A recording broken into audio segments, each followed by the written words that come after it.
Thank you, Martin. Yeah, 2.7. यदधातुमतो ब्रह्मन् देहारम्भोऽस्य धातुभिः यदृच्छया हेतुना वा भवन्तो जानते यथा. ఓ బ్రాహ్మణ, దివ్యమగు ఆత్మ భౌతిక దేహములకు భిన్నమైనది. అది దేహమును యాదృచ్ఛికముగా గ్రహించుచున్నదా లేక ఏదేని కారణముచే గ్రహించుచున్నదా? ఈ విషయమును మీరు ఎరిగి ఉన్నారు కనుక దయతో నాకు వివరింపుడు. హరే కృష్ణ. ఎంత బ్రహ్మాండమైన క్వశ్చన్ వేశాడు. ఆత్మ దివ్యమైంది కదా, మరి ఆత్మ ఈ భౌతికమైన దేహాన్ని ఎందుకు తీసుకుంటుంది? ఓ బ్రాహ్మణ, దివ్యమగు ఆత్మ అంటే దివ్యమైనటువంటి చావు పుట్టుకలు లేని భూమి, ఆకాశం, నీరు, వాయువుతో తయారు చేయబడినటువంటి, ముసలితనం లేనటువంటి, పూర్తి జ్ఞానంతో ఉండేటువంటిది ఆత్మ. అలాంటి దివ్యమైన ఆత్మ ఈ లోకానికి చెందనటువంటిది ఆత్మ. దివ్యం అనేవాడు ఈ లోకానికి చెందని విషయం, లోకాతీతమైన విషయం అని అర్థం కూడా. సో ఈ లోకానికి సంబంధించినటువంటి ఈ ఆత్మ భౌతిక దేహమునకు భిన్నమైనటిది. ఈ రెండు డిఫరెంట్, ఈ రెండు ఒకటి కాదు. మీరు గమనిస్తే చాలా మందికి ఈ విషయమే తెలియదు. ఈ బేసిక్ విషయం, ఆత్మ వేరు శరీరం వేరు అనే విషయమే తెలీదు.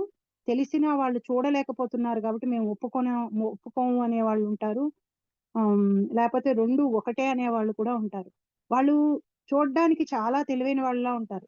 మెటీరియల్ డిగ్రీస్ లో పిహెచ్డీలు చేసేసి గొప్ప గొప్ప పొజిషన్స్ లో ఉండి సైంటిస్టులుగా కూడా ఉండొచ్చు. లేకపోతే బాగా పూజలు చేస్తూ ఏ నోము ఎట్లా చేయాలో అని కూడా తెలుసున్న వాళ్ళకి కూడా తెలియని విషయం ఏంటి అంటే ఆత్మ వేరు శరీరం వేరు. మాట్లాడుతూ ఉంటారు కానీ ఈ విషయాన్ని ఈ విషయం తెలీదు. ఈ విషయం గురించి ఒక్కొక్కసారి ఆలోచించరు అనమాట. మనం కూర్చుని ఆలోచించడం మొదలెట్టామంటే ఈ రెండు వేరు అని మనకి జీవితంలో చాలా ఎగ్జాంపుల్స్ కనిపిస్తూ ఉంటాయి. ఈ రెండు వేరు, ఈ రెండు ఒకటి కాదు అని. సో ఆత్మ వేరు శరీరం వేరు. దివ్యమగు ఆత్మ భౌతిక దేహమునకు భిన్నమైనట్టిది. అది దేహము యాదృచ్ఛికంగా గ్రహించుచున్నదా లేక ఏదేని కారణం చేత గ్రహించుచున్నదా? ర్యాండమ్ గా ఆ ఆత్మ ఏదో ఒక శరీరాన్ని తీసుకుంటోందా, లేకపోతే దీని వెనకాల ఒక ప్రణాళిక ఏమన్నా ఉందా? ఇప్పుడు ఏదో ఒక శరీరాన్ని ఆత్మ దానంతటా అది ఇష్టం వచ్చినట్లు తీసుకోవాల్సి వచ్చినప్పుడు అవిటి శరీరాలని లేకపోతే అశుద్ధం తినేటువంటి శరీరాలని బాగోని శరీరాలని ఎవరు తీసుకుందాం అనుకుంటారు? ప్రతి ఒక్కళ్ళకి ఇప్పుడు ఐడెంటిటీ క్రైసిస్ కదా. అందరికీ అందంగా ఉన్న, చూడముచ్చటగా ఉండి అన్ని అవయవాలు పనిచేసి ఏ రోజు ఎటువంటి ఇబ్బంది కలిగించకుండా ఉండేటట్టుగా, అవయవాలు ఎప్పుడు ముసలివాళ్ళం అయిపోకుండా ఉండేటట్టుగా, దాంతో ఎక్కువ ఎంజాయ్మెంట్ చేసేటట్టుగా, వీక్ గా ఉండకుండా, బాడీలో ఏ పార్ట్స్ వీక్ గా ఉండకుండా అందంగా ఉండేటట్టుగా అన్ని మనల్ని తయారు చేసుకోమంటే మన బాడీని మనం అన్ని ఇంగ్రీడియంట్స్ ని పెట్టి బ్రహ్మాండంగా తయారు చేసుకుంటాం కదా. సో అందుకని పరీక్షిత్ మహారాజ్ అడుగుతున్నాడు, ఎందుకని ఇలా different types of bodies, different types of శరీరాలు ఇలా ఆత్మ నిర్ణయించుకుంటుందా ఈ ఏ శరీరాలు తీసుకోవాలని? అది కోఇన్సిడెంటల్ గా యాదృచ్ఛికంగా జరిగిపోతూ ఉంటుందా, లేకపోతే దీని వెనకాల ఎప్పుడైనా ఏదైనా ప్లాన్ ఉందా? ఈ విషయం మీరు ఎరిగి ఉన్నారు కనుక దయతో నాకు వివరింపుడు, ఈ విషయాన్ని నాకు చెప్పండి అని అడిగాడు. సో మనం కూడా ఆలోచించామంటే ఇది నిజమే కదా. ఎందుకని మన శరీరం వేరేలాగా ఉంది, వేరే వాళ్ళ శరీరం వేరేలాగా ఉంది, మనం ఎందుకు ఇలా ఉన్నాం, వేరే వాళ్ళు ఎందుకు అలా ఉన్నారు, వాళ్ళు చేసింది ఏంటి, నేను చెయ్యంది ఏంటి? ఇలాంటి డౌట్లు మనకి చాలా సార్లు వస్తూ ఉంటాయి. వాళ్ళు ఏమంత మనకి బయట కనిపించే దానిలాగా చూస్తే ఒక తల్లికి పుట్టిన పిల్లలే ఒకలా ఉండరు. ఒకళ్ళు ఒకలా ఉంటే ఇంకొకళ్ళు ఇంకోలా ఉంటూ ఉంటారు. మనకు అర్థం కాదు ఏది డిసైడ్ చేస్తోంది ఈ డిఫరెంట్ శరీరాలని. పోనీ చూడడం వరకు ఉంటే పర్వాలేదు, ఎలా కనిపిస్తున్నాం అనేంత వరకు ఈ శరీరాల యొక్క ఇన్ఫ్లుయెన్స్ ఉంటే సరే ఏదోలాగా అడ్జస్ట్ చేసుకుని మనం అడ్జస్ట్ అవ్వచ్చు. బట్ ఈ శరీరాల శక్తులలో డిఫరెన్స్ ఉంటుంది, వాటి వల్ల వచ్చే రోగాల వల్లలో డిఫరెన్స్ ఉంటుంది, అన్ని డిఫరెంట్ గా ఉంటాయి కదా. సో అలాంటప్పుడు అందరం బెస్టెస్ట్ బాడీనే కోరుకుంటూ ఉంటాం కదా. సో ఇప్పుడు ఈ మధ్య కాలంలో చాలా ఎక్కువ హైలీ బాడీ కాన్షియస్ అయిపోయాం అనడానికి నిదర్శనం ఏంటి అంటే చిన్న చిన్న పిల్లలు వాళ్ళని వాళ్ళ అద్దంలో చూసుకుని మేము అందంగా లేము అనే ఒక డెసిషన్కి వచ్చేస్తున్నారు. అదొక పెద్ద క్రైసిస్ అయిపోయింది ఇప్పుడు వరల్డ్ లో. టీనేజ్ పిల్లల్లో వచ్చిన క్రైసిస్ ఏంటి అంటే బికాజ్ మనం బాడీ కాన్షియస్ ని బాగా పెంచేసాం మూవీస్ ద్వారా, ఆ ఎవరైనా పలకరించేటప్పుడు కూడా ఆ పలకరించేటప్పుడు కూడా జనరల్ పలకరింపులు కూడా సహజంగా అలాగే ఉంటాయి. ఏంటంటే మీరు ఈ మధ్య లావు అయిపోయారను, లేకపోతే మీరు ఏంటి సన్నగా అయిపోయారను. సో హైలీ బాడీ కాన్షియస్ గానే మన వ్యవహారాలన్నీ ఉంటూ ఉంటాయి. సో మనం కూడా జనాలకి బాడీ కాన్షియస్నెస్ ని నేర్పిస్తున్నాం. నువ్వేంటి నల్లగా ఉన్నావు, నువ్వేంటి తెల్లగా ఉన్నావు, నీకేంటి ఇక్కడ మచ్చలు వచ్చినాయి ఈ మధ్య, లేకపోతే నీ జుట్టు ఏంటి బాగాలేదు, నీ జుట్టు బాగుంది, నీ కళ్ళు బాగాలేదు, ఇట్లా ప్రతిదీ మనం ఏంటి, మనం మనల్ని మనం ప్రెజెంట్ చేసుకునేటప్పుడు బాడీలీ కాన్షియస్ గా ఉంటున్నాం. బాడీలీ కాన్షియస్నెస్ నుంచే మనకి కాన్ఫిడెన్స్ వస్తుంది. మనం ఎదుట వాళ్ళని చూసేటప్పుడు కూడా వాళ్ళని కూడా ఒక శరీరం కిందే చూసి ఇలాంటి ప్రశ్నలే వేస్తాం. ఇది ఇది వరకు రోజుల్లో లేనంతగా ఈ మధ్య ఇది ఒక డిప్రెషన్ కి, ఇన్సెక్యూరిటీకి, కాన్ఫిడెన్స్ లేకపోవడానికి కారణం అయిపోయింది చాలా మందిలో. సో ఇప్పుడు ప్రత్యేకంగా నేర్పించాల్సి వస్తుంది అందరికి. ఏంటంటే నువ్వు ఎలా ఉన్నావో అలా బాగున్నావు, నిన్ను నువ్వు అలా ప్రేమించుకో అని చెప్పవలసి వస్తుంది. ఈ ఈ బాడీలీ కాన్షియస్ హైగా అయిపోవటం వల్ల, బాడీయే బాగుండాలనే కాన్సెప్ట్ పెరిగిపోవడం వల్ల ఇది వచ్చి ఇలాంటి ఆలోచనలన్నీ వస్తున్నప్పుడు పరీక్షిత్ మహారాజు అడిగిన ఈ ప్రశ్న ఎలా జరుగుతోంది, ఇలా డిఫరెంట్ డిఫరెంట్ శరీరాలు ఎలా తీసుకుంటున్నారు. అంటే కేవలం భూమి మీద ఉన్న శరీరాలే కాదు, అసలు మనం పైలోకాల్లో ఉన్న శరీరాలను చూస్తే ఈ భూమి మీద ఉన్న శరీరాలు మనకు అసలు ఎందుకు వేస్ట్ అనిపిస్తాయి. ఇంకా బ్రహ్మాండంగా ఉండేటువంటి శరీరాలు కలిగినటువంటి వాళ్ళు ఉంటారు పైలోకాల్లో. సో మనం అక్కడే ఉండొచ్చు కదా, ఇక్కడ ఎందుకు రావచ్చు. సో అందుకని అన్ని కోణాల నుంచి ఈ ప్రశ్న వేశాడు. ఇది చూడడానికి ఎలా అనిపిస్తుందంటే, ఈ ప్రశ్న ఏంటి, ఆ పరీక్షిత్ మహారాజు అందంగా ఉండడం కోసం వేశాడా, లేకపోతే అందంగా లేడని వేశాడా అని మనకు అనుమానం వస్తుంది. కానీ కాదు, పరీక్షిత్ మహారాజు వేసిన ప్రశ్న భక్తి యోగంలో ఎదగటానికి, ఆత్మ సాక్షాత్కారం అవడానికి ఉపయోగపడేటట్టుగానే ఉందన్నమాట ఈ ప్రశ్న. ఆత్మ ఎలా వచ్చి ఈ శరీరాలలో బంధించబడుతోంది, రకరకాల శరీరాల్లో ఎందుకు బంధించబడుతోంది. కొన్ని శరీరాలు చిన్నవి, కొన్ని శరీరాలు పెద్దవి, కొన్ని శరీరాలకి శక్తి ఎక్కువ, చీమకి శక్తి తక్కువ, అలాగే ఏనుగుకి శక్తి ఎక్కువ. సో ఇలాంటి పెద్ద జైజాంటిక్ పెద్ద పెద్ద శరీరాలు, శక్తి ఎక్కువ శరీరాలు, ఇవన్నీ అసలు ఎక్కడి నుంచి జరుగుతున్నాయి అనే ప్రశ్నని పరీక్షిత్ మహారాజు వేశాడు.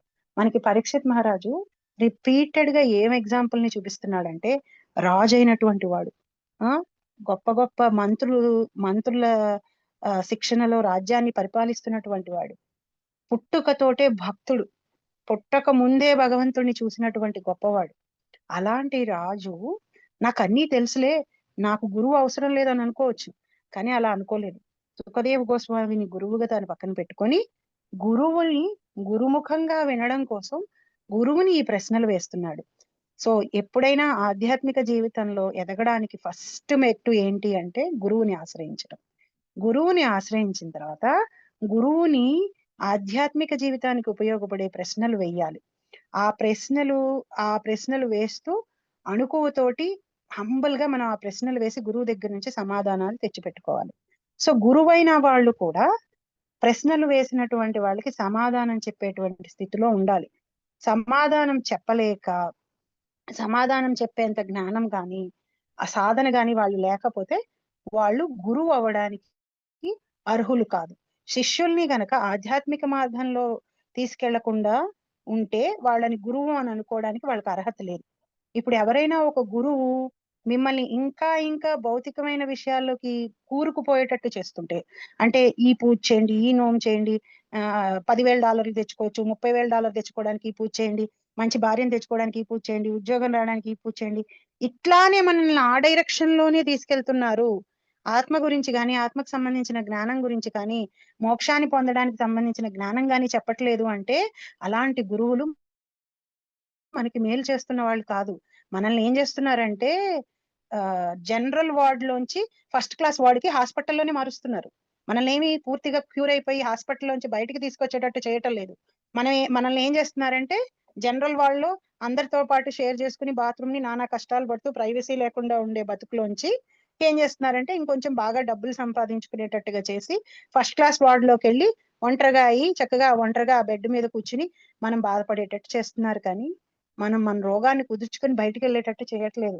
కానీ మనం ఏం చేస్తున్నాం, తెలియకుండా మన కష్టాలు మనల్ని పట్టి పీడిచ్చేస్తున్నాయి. కాబట్టి ఈ కష్టాల నుంచి బయటపడటమే మానవ జన్మ లక్షణమేమో, ఈ కష్టాల నుంచి బయటపడిపోతే చాలు, ఇంకా నా జన్మ సెట్ అయిపోయిందేమో, నాకు ఇంకా మళ్ళీ కష్టం అనేది రాదేమో అనుకొని మనం కూడా అట్లాగే అట్రాక్ట్ అవుతున్నాం. కాదు, గురువు అనేటువంటి వాడు ఆధ్యాత్మిక జీవితం వైపు ఆత్మని తెలుసుకునే దిక్కుగా మనల్ని తీసుకెళ్ళాలి, కానీ శరీరంతో ఇంకా అనుభవించేటట్టుగా ఆ ఆత్మని చేసి ఆ ఆత్మ తాను ఆత్మ అనే విషయాన్ని మర్చిపోయి తను శరీర సుఖాల కోసమే నేను కష్టపడాలి అని గనక వెళ్ళిపోతూ ఉంది అంటే గనక ఆ గురువు ఎంత అన్యాయం చేస్తున్నాడంటే మనకి వచ్చే జన్మ మానుష జన్మ వస్తుందో రాదో కూడా తెలియదు.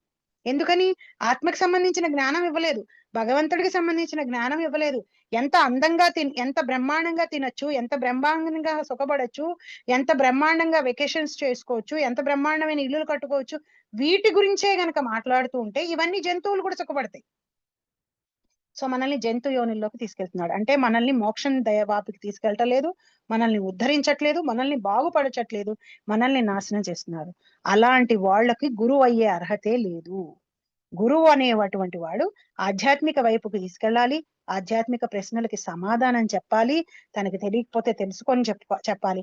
అలాంటి వాళ్ళే గురువు. So hard and fast rule గుడ్డిగా మనం గురువు ఇతన్ని నేను గురువుగా నమ్మేశాను, ఇతను ఏం తప్పులు చేసినా ఇతను నా గురువు, నేను సపోర్ట్ చేస్తాను అని ఉండకూడదు. గురువు ఎలా ఉండాలో కూడా శాస్త్రాలు చెప్తున్నాయి. ఆ పొజిషన్ లా అలా గనక గురువు లేకపోతే అలాంటి వాళ్ళని గురువు కింద యాక్సెప్ట్ చేయొద్దని కూడా చెప్తున్నాయి. ఇంత క్లియర్ కట్ గా మనకి శాస్త్రాలు చెప్తున్నప్పటికీ ఇంకా చాలా మంది తప్పుడు గురువుల యొక్క ఇన్ఫ్లుయెన్స్ లో పడిపోతున్నారు. అది మనం గమనిస్తూనే ఉంటున్నాం. బట్ ఎందుకంటే శాస్త్ర జ్ఞానం లేకపోవటం వల్ల, భౌతికమైన కోరికలు ఎక్కువగా ఉండడం వల్ల. సో ఈ పర్పట్లో ప్రభుపాదు రాస్తారనమాట, ఆధ్యాత్మికంగా ఎదిగించగలిగేటట్టుగా లేనప్పుడు గురువు అయ్యే అర్హత వాళ్ళకి లేదు అని చెప్పి. సో ఇక్కడ పరీక్షిత్ మహారాజు తనకు లభించినటువంటి బ్రహ్మాండమైన గురువుని కంప్లీట్ గా యూటిలైజ్ చేసుకుంటూ అణుకువగా హరికథను ఆపద్దు, ఈ డైరెక్షన్ లో ఈ హరికథను తీసుకెళ్ళండి అని ఈ ప్రశ్న వేశాడు. సో ఫస్ట్ ప్రశ్న, ఎలాంటి శరీరాల్ని తీసుకుంటున్నాయి, జీవుడు ఎలాంటి శరీరాన్ని తీసుకుంటాడు, జీవుడు దివ్యమైన వాడు కదా, అలాంటప్పుడు భౌతికమైన శరీరాన్ని ఎందుకు తీసుకుంటున్నాడు? ఆసీద్ యద్ ఉదారాత్ పద్మం లోక సంస్థాన లక్షణం యావానయం వై పురుష ఇయత్తావయవై పృథక్ తావానసావితి ప్రోక్తః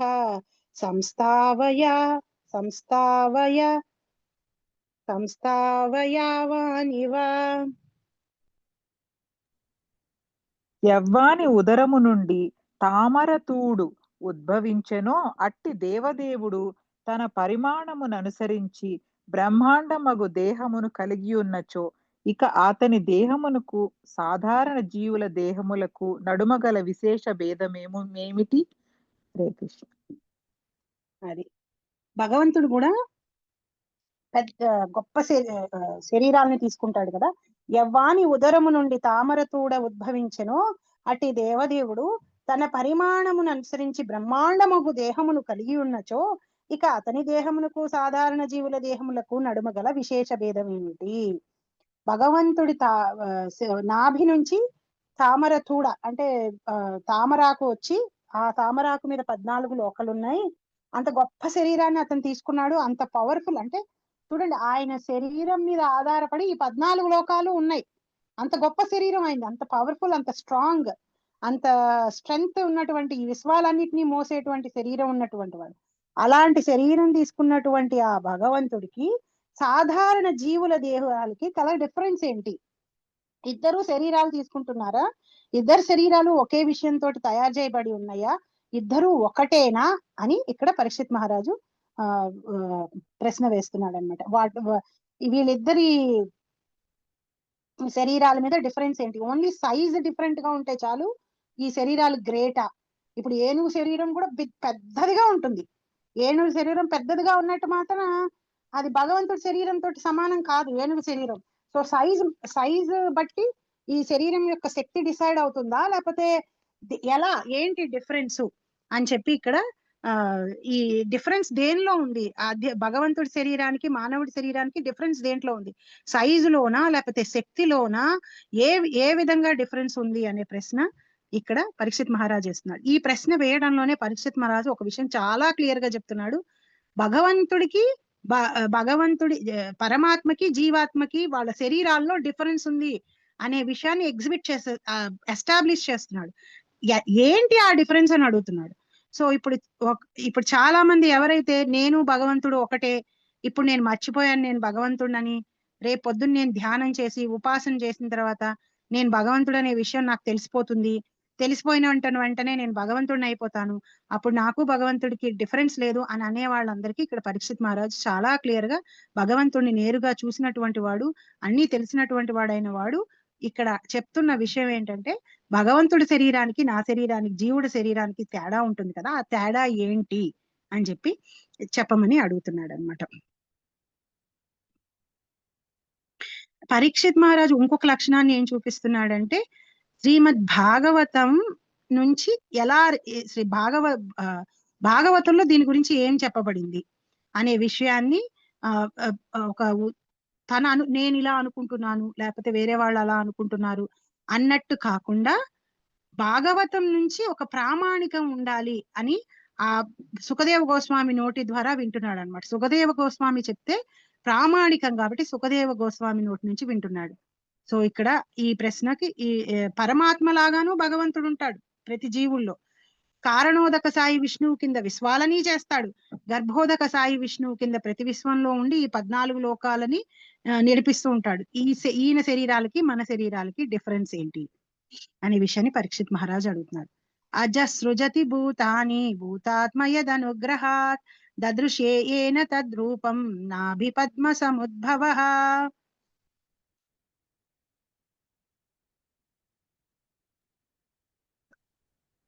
భౌతిక మూలము నుండి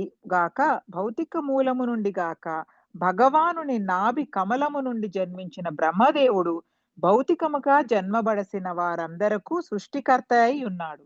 భగవానుని అనుగ్రహము కారణముననే అతడు ఆ దేవదేవుని రూపమును దర్శింపగలిగాను. హరే కృష్ణ. సో అజుడు బ్రహ్మదేవుడు అజుడు అంటే బ్రహ్మదేవుడికి కూడా బ్రహ్మదేవుడు మనందరిలాగా జన్మించినటువంటి వాడు కాదు. తల్లి తండ్రి గర్భంలోంచి అట్లా జన్మించినటువంటి వాడు, భగవంతుడి నాభి నుంచి ఉద్భవించినటువంటి వాడు. అందుకనే ఇక్కడ భౌతిక మూలము నుండి గాక భగవానుని నాభి కనుమల నుండి జన్మించిన బ్రహ్మదేవుడు. మనలాగా జన్మ తీసుకోలేదు బ్రహ్మదేవుడు. అలాంటి బ్రహ్మదేవుడు భౌతికంగా తయారు చేసే జీవుల యొక్క శరీరాలందరికీ సృష్టికర్త అయ్యాడు, క్రియేటర్ అయ్యాడు, వాళ్ళందరి శరీరాల్ని తయారు చేస్తున్నాడు. అలాంటి వాడు దేవుణ్ణి చూశాడు కదా, భగవంతుణ్ణి చూశాడు కదా బ్రహ్మదేవుడు. అప్పుడు చూసినప్పుడు ఏమన్నా డిఫరెన్స్ ని గ్రహించాడా?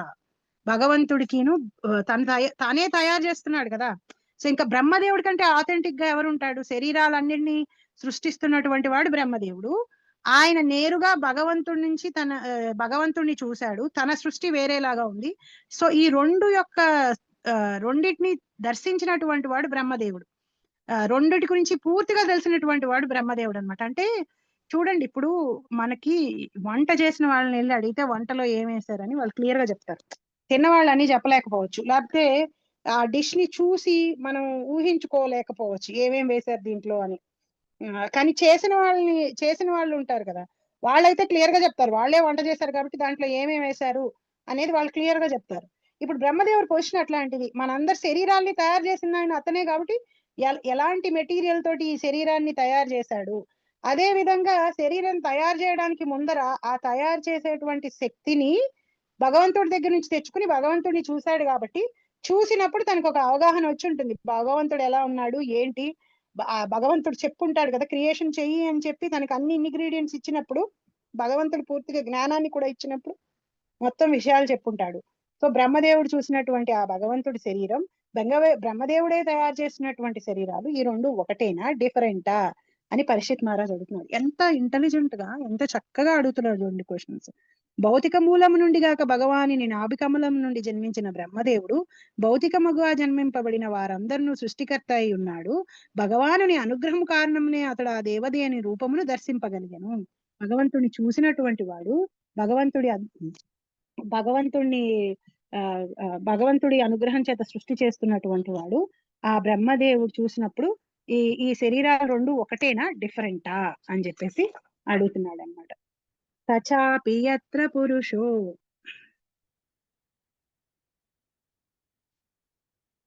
సచాపి యత్ర పురుషో విశ్వస్థితి ఉద్భవాప్యయః ముక్త్వాత్మా మాయం మాయేషః సీతే సర్వగుహాశయః. ప్రతి హృదయమందు పరమాత్ముని రూపమున శయనించి ఉన్నవాడును తన బాహ్యశక్తిచే స్పృశింపబడక సమస్త శక్తులకు ప్రభువుగా ఉన్నవాడును అగు దేవదేవుని గూర్చియు దయతో వివరింపుడు. హరే కృష్ణ. పారణోదక్షాయి విష్ణు ఎక్కడ శయనిస్తాడు? అలాగే అందరి హృదయాల్లో పరమాత్మగా ఉన్నటువంటి వాడు ఎవరు? ప్రతి హృదయమునందు పరమాత్ముని రూపమున శయనించి ఉన్నవాడును తన బాహ్య శక్తిచే సృశింపబడక సమస్త శక్తులకు ప్రభువుగా ఉన్నవాడును అగు దేవదేవుని గూర్చియు దయతో వివరింపుడుము. అంటే తన బాహ్య శక్తిచే సృశింపబడక సమస్త శక్తులకు ప్రభువుగా, అది కారణోదక సాయి విష్ణు. ఆయన మాయకి ప్రభు అయినటువంటి వాడు. ఆయన ఆవిడ ఇన్ఫ్లుయెన్స్ ఆయన మీద ఎప్పుడూ ఉండదు, ఎందుకంటే ఆవిడ ఎప్పుడు ఆయన కిందే పనిచేస్తుంది కాబట్టి. ఆ కారణోదక సాయి విష్ణు గురించి, క్షీరోదక సాయి విష్ణు గురించి వివరంగా చెప్పు. ఈ క్షీరోదక సాయి భగవంతుడే క్షీరోదక సాయి విష్ణు కింద అందరి శరీరాల్లో పరమాత్మ రూపంలో ఉంటాడు కాబట్టి వీళ్ళిద్దరి గురించి చెప్పమని అడుగుతున్నాడు.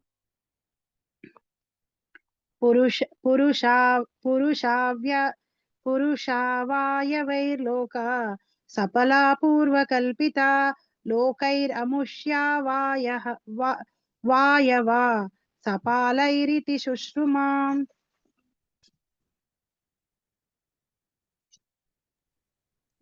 ఓ బ్రాహ్మణోత్తమ, విశ్వపు సమస్త లోకములు తమ పాలకులతో సహా విరాట్ పురుషుని బ్రహ్మాండమగు దేహపు వివిధావయవముల యందు నిలిచియున్నట్లుగా పూర్వము వివరింపబడినది.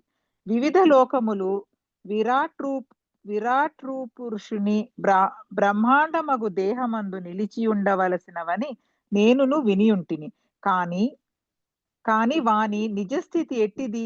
దయచేసి మీరది వివరింపగలరా? హరే కృష్ణ.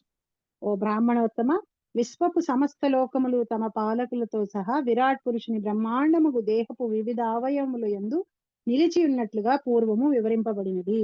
బ్రహ్మదేవుడికి చూపించాడు విశ్వరూపాన్ని భగవంతుడు. సో ఈ 14 లోకాలలో ఉన్నటువంటి వాళ్ళు, ఆ లోక పాలకులు అందరూ కూడా మనం చదివాం కదా సెకండ్ చాప్టర్ లో, ఎలా అన్ని లోకాలు ఎక్కడెక్కడి నుంచి భగవంతుడి శరీరం నుంచి ఎక్కడెక్కడి నుంచి ఏవే వచ్చినాయి, జీవుడికి కూడా ఇంద్రియాలు ఎక్కడి నుంచి వచ్చినాయి. మనం అందరూ మర్చిపోయి ఉంటారేమో, మనం ఒక చార్ట్ లో భూమి తర్వాత శబ్దం ఎక్కడి నుంచి వచ్చింది, వాసన ఎక్కడి నుంచి వచ్చింది, ఇవన్నీ మనం చదివాం. సో అదంతా విని ఉన్నాడు పరీక్షిత్ మహారాజు. సో అందుకని అడుగుతున్నాడు అనమాట. సమస్త లోకాలు భగవంతుడి యొక్క విరాట్ స్వరూపంలో వివిధ అవయవాలందు నిలిచి ఉన్నట్టు పూర్వంగా మనం విన్నాం కదా. ఈ వివిధ లోకముల విరాశిని బ్రహ్మాండముగు దేహమునందు నిలిచి ఉండవలసినవని నేనును విని ఉంటుంది. కానీ వాని నిజస్థితి ఎట్టిది? దయచేసి వివరింపగలరు. వాళ్ళ గురించి ఇంకొంచెం వివరంగా చెప్పండి. వాళ్ళ యొక్క ఒరిజినల్ పొజిషన్ ఏంటి? ఈ లోకాలు ఆ లోకాలని పరిపాలించే వాళ్ళు విరాట్ పురుషుని యొక్క అవయవాల కింద, రకరకాల అవయవాల కింద మనం చెప్పుకున్నాం కదా. దీన్ని ఇంకొంచెం వివరంగా నాకు వివరించి చెప్పండి అని అడిగారు. సో ఇక్కడ వరకు ఇలా అడిగి తర్వాత 3 క్వశ్చన్స్ ఏంటంటే కర్మ గురించి, కాలం గురించి అడుగుతాడు. కర్మ గురించి కూడా అడుగుతాడు పరీక్షిత్ మహారాజ్. కర్మ ప్లేస్ ఏ వైటల్ రోల్ మన లైఫ్ లో. సో దాని గురించి ఇప్పుడు కల్పం గురించి, కాలం అంటే బ్రహ్మదేవుడు రోజు ఎంతసేపు, సృష్టి జరిగినప్పటి నుంచి లయం ఎంతసేపటికి అవుతుంది, ఈ వివరాలన్నీ అడుగుతారు. ఈ వివరాలన్నీ ఆల్రెడీ శ్రీమద్ భాగవతంలో చెప్పబడినవే ఇప్పుడు సైంటిఫిక్ గా మనం తెలుసుకుంటున్నాం. ఈ ఎర్త్ నుంచి ఇంత దూరంలో ఈ ప్లానెట్ ఉంది, ఎర్త్ చుట్టూ ఇలా తిరుగుతూ ఆర్బిట్స్ ఉంటాయి, ఆ ఆర్బిట్ లోనే రాకెట్స్ వెళ్ళాలి. ఇవన్నీ కూడా భాగవతంలో మైళ్ళతో సహా 5th క్యాంటోలో మొత్తం వివరించబడి ఉంటుంది. ఈ లోకం ఇన్ని మైళ్ళు విస్తారంలో ఉంటుంది, ఈ లోకం దీని పక్కన ఇలా తిరుగుతూ ఉంటుంది, మొత్తం చెప్పబడింది అనమాట. ఋషులన్నీ ఆల్రెడీ మనకి చెప్పేశారు. ఇప్పుడు మనం ఏంటి అంటే ఆల్రెడీ చెప్పేసినవి ఉన్న వాటిని మనం కనుక్కుంటున్నాం, కనుక్కొని మనం ఆశ్చర్యపడుతున్నాం అనమాట. బోల్డ్ విశ్వాలు ఉన్నాయి అనే విషయం ఎప్పుడో చెప్పేశారు. కానీ ఈ ఈ నాలెడ్జ్, ఈ ఫిలాసఫీ తెలియదు కాబట్టి చాలా మందికి దాని గురించి జ్ఞానం లేదు. కొంతమంది తెలివిగల సైంటిస్టులు ఇండియన్ హిస్టరీని, ఇండియన్ స్క్రిప్చర్స్ ని చదివి తెలుసుకుని కోరిలేట్ చేస్తున్న వాళ్ళు కూడా ఉన్నారు, తెలివైన వాళ్ళు. చాలా మంది వాళ్ళు పరిశోధనలు చేసి వాళ్ళు చివరికి అక్కడికే వస్తున్నారు. ఇప్పుడు ఈ మంత్రాలని కూడా పరిశోధన చేసి మంత్రం ఒక టోన్ లో తప్పు లేకుండా మనం చదివేటప్పుడు అవి క్రియేట్ చేసే సౌండ్ వైబ్రేషన్స్ తోటి ఒక పిక్చర్ వేస్తే వాళ్ళకు ఒక దేవతా రూపం కనిపిస్తుంది.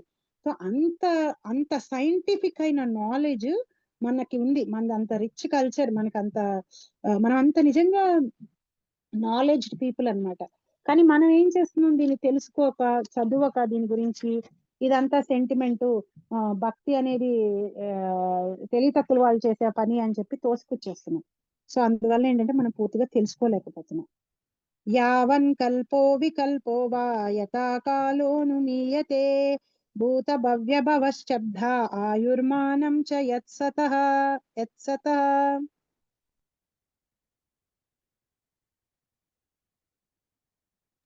దానితో పాటు సృష్టి లయముల నడుమ గల కాల పరిమాణమును గూర్చి, అనుబంధ సృష్టులను గూర్చి, భూత భవిష్యత్తు వర్తమానుల పేరును సూచింపబడు కాల స్వభావమును గూర్చి దయతో వివరింపుడు. విశ్వమందలి వివిధ లోకములందు గల దేవతలు, మానవాది వివిధ జీవులు ఆయు పరిమాణమును గురించి వివరింపుడు. సో ప్రీవియస్ గా ఈ లోకాలన్నీ విశ్వరూపంలో ఎలా ఉన్నాయి, ఆ లోకాలని పాలించే వాళ్ళు ఎవరు, వాళ్ళ గురించి వివరంగా చెప్పమని అడిగి ఇప్పుడు ఏం అడుగుతున్నాడు, కల్పం వికల్పం. కల్పం అంటే క్రియేషన్, బ్రహ్మదేవుడిది ఒక క్రియేషన్ నుంచి ఎన్హిలేషన్ వరకు. బ్రహ్మదేవుడు ఒక రోజు కల్పం కింద మనం చెప్పుకుంటే సృష్టి జరిగి రాత్రికి సృష్టి లయం అయిపోతుంది. సో ఆ హోల్ పీరియడ్ ని మనం కల్పం అని పిలుస్తాం. వికల్పం అంటే ఇంకొక చిన్నది అన్నమాట. దాంట్లో వికల్పం అంటే అనుబంధ సృష్టి, దానికి సబ్సిడరీ సృష్టి అన్నమాట. సో అక్కడి నుంచి లయం అంటే మనకి 4 రకాల లయాలు ఉంటాయి. బ్రహ్మదేవుడు ఆయుష్ అంతా అయిపోయిన తర్వాత, ఆయుష్ అంతా అయిపోయినప్పుడు మొత్తం విశ్వం, బ్రహ్మదేవుడు కూడా శరీరాన్ని వదిలిపెట్టేస్తాడు. బ్రహ్మదేవుడితో పాటు మొత్తం విశ్వం అంతా మునిగిపోతుంది. కానీ బ్రహ్మదేవుడి రోజులో రాత్రి పూట పార్షియల్ డివాస్టేషన్ జరుగుతుంది అనమాట. కొన్ని లోకాలు మునిగిపోయి కొన్నే మిగులుతాయి. పైన ఉండేటువంటి సత్యలోకం, ధ్రువలోకం ఇవి మాత్రమే మిగులుతాయి. మిగతా లోకాలన్నీ బ్రహ్మదేవుడు ఒక రోజు తర్వాత పార్షియల్ గా డివాస్టేషన్ జరుగుతుంది. దీని గురించి వివరంగా మనకి 12th క్యాంటోలో వస్తుంది. 12th క్యాంటోలో పూర్తిగా ఎక్స్ప్లెయిన్ చేస్తారు 4 రకాల డిస్ట్రక్షన్స్ గురించి. ఇంకో 2 రకాలు మన్వంతరం, ఒక్కొక్కసారి మనువుల మధ్య కాలంలో ఒక్కొక్కసారి జరుగుతూ ఉంటుంది. సో ఈ 4 రకాల డిస్ట్రక్షన్స్ గురించి అక్కడ వివరంగా చెప్పబడి ఉంటుంది. సో వీటన్నిటి గురించి కూడా పరీక్షిత్ మహారాజ్ అడుగుతున్నాడు. అలాగే కాకుండా కాలాన్ని ఎలా మనం గతం, భవిష్యత్తు, వర్తమానం అని డివైడ్ చేస్తున్నాం. ఇప్పుడు చూడండి, ఇవి చాలా రిలేటివ్. మన గతం ఒకళ్ళకి వర్తమానం అవ్వచ్చు. ఇవి చాలా రిలేటివ్ గా ఉంటూ ఉంటాయి ఈ వర్డ్స్. సో వీటి గురించి కూడా అడుగుతున్నాడు అనమాట. ఈ భూత భవిష్యత్ వర్తమానాల గురించి, ఈ కాలం స్వభావం ఎలా ఉంటుంది, ఎలా డివైడ్ అయిబడి ఉంటుంది అని. అలాగే వివిధ జీవుల ఆయుష్ ఎంత వరకు ఉంటుంది, ఈ 14 లోకాల్లో ఉండే వాళ్ళ ఆయుష్ సేమ్ గా ఉంటుందా, టైం సేమ్ గా ఉంటుందా, వీళ్ళ ఆయుష్ వేరుగా ఉంటుందా అని. ఇది మనకి ఆల్రెడీ కొంచెం ఇది కొన్నిసార్లు మనం చెప్పుకున్నాం. మన ఒక సంవత్సర కాలం స్వర్గలోకంలో ఒక రోజు కింద లెక్క, పితృలోకంలో ఒక రోజు కింద లెక్క అని మనం చెప్పుకున్నాం. సో టైం రిలేటివ్ అన్నమాట, టైం సేమ్ కాదు అన్ని చోట్ల. సో అట్లా పైకి వెళ్తున్న కొద్దీ టైం డిఫరెంట్ అయిపోతూ ఉంటుంది అనమాట. ఇప్పుడు ఒకసారి చూస్తే బ్రహ్మదేవుడు ఒక రోజు చూస్తేనే మనకి ఎన్ని మిలియన్ ఇయర్స్, అది అన్ని మిలియన్ ఇయర్స్ అంటే మనం కొన్ని మిలియన్ జన్మలు తీసుకుని ఉంటాం అప్పటికి. సో బ్రహ్మదేవుడికి మాత్రం అది ఒక రోజే. సో పైకి వెళ్తున్న కొద్దీ ఈ విశ్వంలో లోకాలలో టైం రిలేటివ్ గా ఉంటుంది. సో ఆ వివరాలన్నీ కూడా చెప్పమని చెప్పి ఇక్కడ మనకి పరీక్షిత్ మహారాజ్ అడుగుతున్నారు.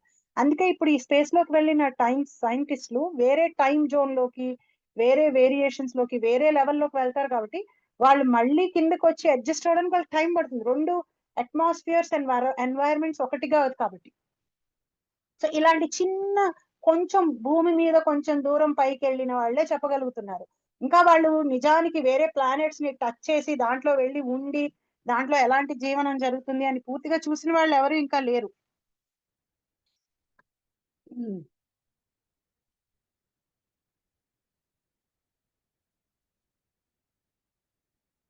కాలస్యానుగతిర్యాతు లక్ష్యతేన్వి బృహత్యపి యావతయః కర్మగతయో యాదృశిర్ద్విజ సత్తమాం.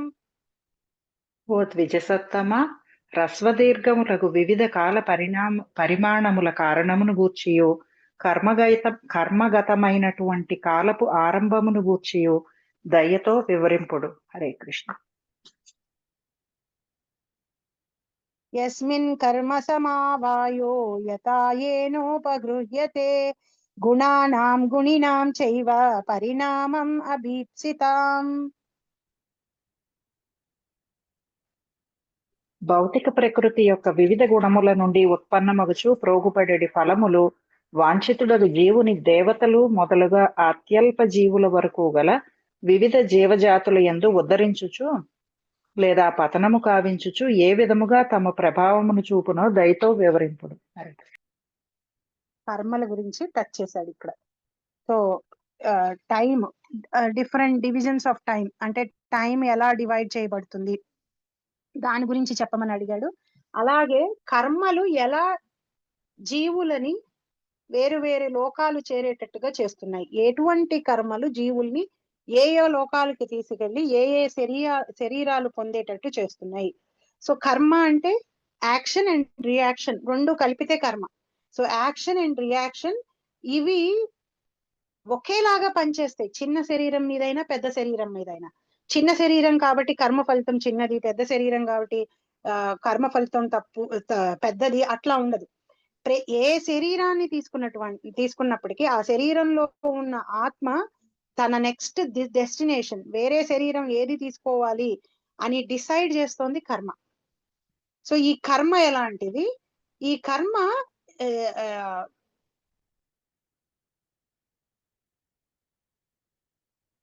ఎంతెంత పోర్షన్ ఇవ్వబడితే వాళ్ళు ఆ శరీరాన్ని తీసుకుంటున్నారు, అంటే ఎవరు డిసైడ్ చేస్తున్నారు ఇంత కర్మని వీళ్ళు అనుభవించుతూ ఈ శరీరాన్ని తీసుకోవాలని, ఈ కర్మకి ఇట్లాంటి రిజల్ట్స్ వస్తున్నాయి అనేది ఎలా జరుగుతోంది, పైలోకాలకు వెళ్ళేటువంటి వాళ్ళు చేసుకుంటున్న కర్మలేంటి, అక్కడికి వెళ్ళి భౌతికమైన సుఖాలను అనుభవిస్తున్న వాళ్ళ కర్మలేంటి, ఇక్కడ ఉండి కష్టాలు పడుతున్న వాళ్ళ కర్మలు ఎట్లాంటివి. సో ఇవన్నిటి గురించి చెప్పమని అడిగాడు. అంటే భూలోకం నుంచి పైకి వెళ్ళడానికి మనం సత్వగుణంలో ఉంటేనే పైకి వెళ్ళగలుగుతాం. భూలోకం పైన, భూలోకంలో ఏంటంటే కాంబినేషన్ 3 ఉంటాయి అన్నమాట. భూలోకంలో సత్వ రజస్ తమో గుణాలు, ముఖ్యంగా ఎక్కువగా రజోగుణం ఉంటుంది. అందుకని భూలోకంలో ఉన్న మానవులు ప్రతి ఒక్కళ్ళు కూడా ఈ తీసుకున్న శరీరంతో సుఖం ఎలా అనుభవించాలి అనే దిశగానే వాళ్ళ ప్రయత్నాలు, వాళ్ళ ఆలోచనలు, వాళ్ళ ప్లాన్స్ ఉంటాయి. అందుకని మనకి రజోగుణం ఎక్కువగా ఉంటుంది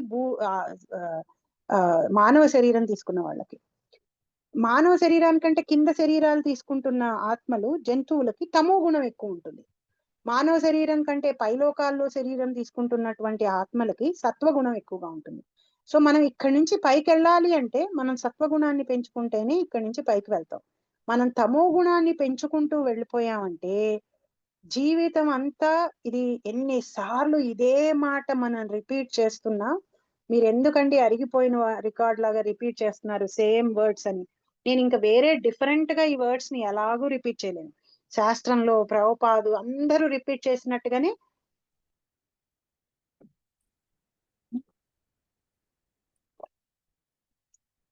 దీన్ని నేను రిపీట్ చేయాలి.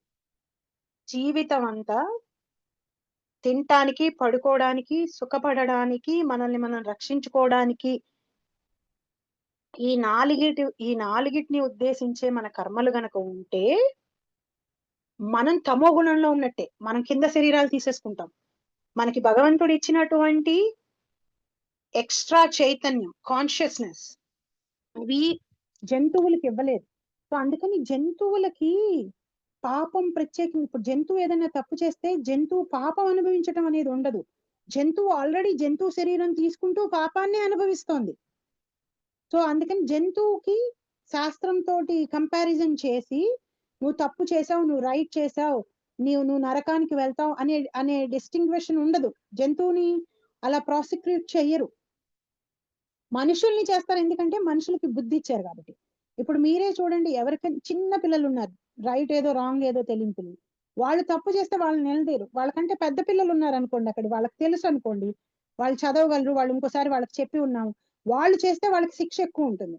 సో మనం ఇప్పుడు అలాంటి సిచ్యువేషన్ లో ఉన్నాం అనమాట. మనుషులకి భగవంతుడు ఆ బుద్ధిని, ఇంటెలిజెన్స్ ని, చదవగలగడం, నోరుతో మాట్లాడగలగడం, ఆలోచించగలగడం, ఈ శక్తులన్నిటిని ఇచ్చింది ఎందుకు అంటే శాస్త్రం తెలుసుకొని శాస్త్రం ప్రకారం బతకమని. కానీ ఈ ఇంపార్టెంట్ ఆస్పెక్ట్ ని చాలా మంది అసలు మిస్ చేసేస్తాం మన లైఫ్ లో. ఇది అసలు మన లైఫ్ లో పార్టే కాదు. ఎంతమంది లైఫ్ లో శాస్త్రం చదివి శాస్త్రం ప్రకారం జీవితాన్ని గడపాలి, అట్లా ఎలా పడితే అలా ఈ జీవితాన్ని గడపకూడదు, ఇది నాకు ఇచ్చినటువంటి వరం, ఈ శరీరం, మానవ శరీరం అనేది నాకు ఇవ్వబడినటువంటి వరం, ఇది నాకు బహుమతి కింద ఇవ్వబడింది, దీన్ని నేను ఎలా పడితే అలా వాడకూడదు అన్న అన్న జ్ఞానం ఉన్న వాళ్ళు ఎంతమంది ఉన్నారు చెప్పండి? లేరు. చాలా మంది మిస్కన్సెప్షన్ ఏంటంటే నేను మనిషిగా చనిపోతే నేను మళ్ళీ మంచిగానే పుడతాను, సో నాకు ఈ మనిషిగా ఈ శరీరం లభించింది కాబట్టి దీన్ని ఎండ్ టు ఎండ్ నేను అనుభవించేసేయాలి. ఇదే జ్ఞానంతో ఉన్నారు కాబట్టే వాళ్ళల్లో ఆ చైతన్యం రావట్లేదు. నేను శాస్త్రం చదివి శాస్త్రంలో చెప్పినట్టుగా నా జీవితాన్ని గడుపుకుంటే నాకు మళ్ళీ మానవ జన్మ లభిస్తుంది అని. సో పై లోకాలకి వెళ్ళాలన్నా మనకి కావాల్సింది సత్వగుణం. సత్వగుణం లేనప్పుడు భూలోకం పైకి మనం పైన లోకాలకు మనం వెళ్ళలేం. ఇప్పుడు చాలా మంది ప్రభుపాదు చాలా పర్పట్లో ఖండించే విషయం ఏంటంటే రాకెట్లు వేసుకుని మేము వెళ్తున్నాం ఆ లోకానికి ఈ లోకానికి అంటారు, కానీ అట్లా వెళ్ళలేరు. అక్కడ కావాల్సిన క్వాలిఫికేషన్ ఏంటంటే సత్వగుణం, పుణ్యం చేసుకున్న వాళ్ళం వెళ్ళి ఆ లోకంలో ఉండగలుగుతాం. మనం ఫ్లైట్లు వేసుకొని ట్రైన్లు వేసుకొని వెళ్ళలేం. ఇప్పుడు ప్రభుపాదు ఒక మంచి ఎగ్జాంపుల్ ఇస్తారు ఈ పర్పట్లో. ఇప్పుడు ఒక కంట్రీ నుంచి ఇంకో కంట్రీకి వెళ్ళాలి అంటేనే టికెట్ కొని, ఫ్లైట్ టికెట్ కొనుక్కుని మనం రాలేం కదా. ప్రతి కంట్రీకి వాళ్ళ ఇమిగ్రేషన్ ఉంటుంది. నువ్వు ఎందుకు వస్తున్నావో చెప్పాలి ఆ కంట్రీలోకి. చూడ్డానికి వస్తున్నావా, ఉద్యోగం చేయడానికి వస్తున్నావా, ఏం చేయడానికి వస్తున్నావో చెప్పాలి. ఊరికే ఎవరిని పడితే వాళ్ళు వాళ్ళ కంట్రీస్ లోకి రానివ్వరు. స్కిల్డ్ వర్కర్స్ ని రాణిస్తారు, వాళ్ళకి లేకపోతే అక్కడ వర్క్ చేసే వాళ్ళు వాళ్ళని రాణిస్తారు. అట్లా ఇప్పుడు డెవలప్డ్ కంట్రీస్ ఇంకా ఎక్కువ రూల్స్ పెడుతూ ఉంటాయి. అండర్ డెవలప్ కంట్రీస్ అంటే వాళ్ళు పెద్దగా రూల్ పెట్టకపోయినా పైకి వెళ్తున్న కొద్దీ రూల్స్ ఎక్కువ పెట్టుకుంటూ ఉంటాయి. ఇప్పుడు జంతు శరీరం తీసుకుంటాం, మనిషి శరీరంలో అంటే పెద్దగా రూల్ ఏం లేదు. మనల్ని మనం నాశనం చేసుకునేటట్టుగా ప్రవర్తించామంటే వెళ్ళిపోవచ్చు కిందకి. దాంట్లో పెద్ద ప్రాబ్లం ఏం లేదు. పెద్ద ఇంట్లోంచి చిన్న ఇంట్లోకి వెళ్ళడానికి పెద్ద ప్రాబ్లం లేదు. చిన్న ఇంట్లోంచి పెద్ద ఇల్లు కొనుక్కోవాలంటేనే ఎక్కువ కష్టపడాలి. సో మానవ శరీరాల నుంచి పై శరీరాలకి వెళ్ళాలంటేనే సత్వగుణం ఉండాలి, రూల్స్ అండ్ రెగ్యులేషన్స్ ఉన్నాయి. సో మన మెటీరియల్ వరల్డ్ లోని ఒక కంట్రీలోంచి ఇంకో కంట్రీకి వెళ్ళటానికి కంట్రీస్ ఎలాంటి వాళ్ళని రాణిస్తాం అనే విషయాన్ని డిసైడ్ చేస్తున్నప్పుడు లోకపాలకులైనటువంటి వారు, ఈ ప్రతి లోకాలని పాలించే వాళ్ళు ఉంటారు. స్వర్గలోకాన్ని పాలించేవాడు ఇంద్రుడు, సత్యలోకాన్ని పాలించేవాడు బ్రహ్మ. అలా ఈ ప్రతి లోకాన్ని పాలించే ఆ లోకపాలకులకు కూడా ఒక రూల్స్ అండ్ రెగ్యులేషన్స్ ఉంటాయి, ఎవరు ఆ లోకంలోకి ఎంటర్ అవ్వగలరు అని. సో మనం చాలా తేలిగ్గా చనిపోయిన వాళ్ళందరూ స్వర్గానికే వెళ్తారని చెప్పలేము, చనిపోయిన వాళ్ళందరూ నరకానికే వెళ్తారని కూడా చెప్పలేం. అది డిసైడ్ చేసే వాళ్ళు ఉన్నారు, వాళ్ళు ఆ విషయాన్ని చెప్తారు. సో ఈ మాట ఇక్కడ ప్రభుపాది పర్పట్లో రాస్తారు. భూపాతాలక వ్యోమ గ్రహ నక్షత్ర భూభృతాం సరిత్ సముద్ర ద్వీపానాం సంభవాశ్చైతదోకసాం.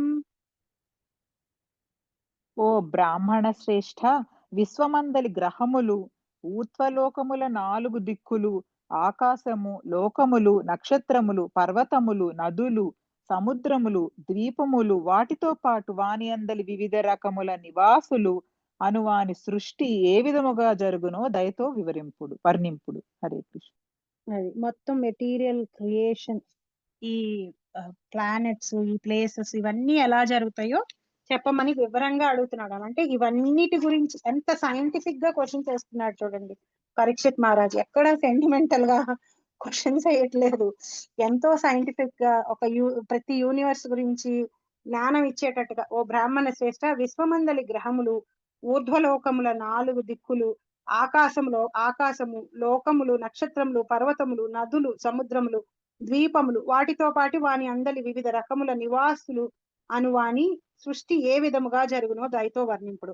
ఇప్పుడు వీటినే కదండి మనం డిఫరెంట్ సైంటిఫిక్ డిపార్ట్మెంట్స్ కింద విడగొట్టి ఎవరైతే ఈ ప్లానెట్స్ గురించి వీటి గురించి చేస్తారో వాళ్ళందరినీ మనం ఏమంటాం, నాసా సైంటిస్ట్, ఏరోస్పేస్ అంటూ ఉంటాం కదా.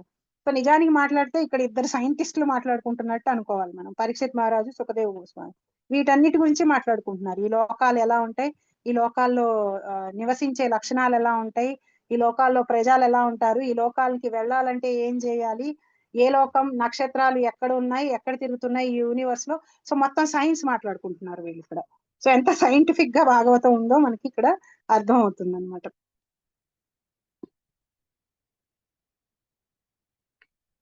ప్రమాణం అండకోశస్య బాహ్యాభ్యంతర భేదతః మహతాం చానుచరితం వర్ణాశ్రమ వినిశ్చయః.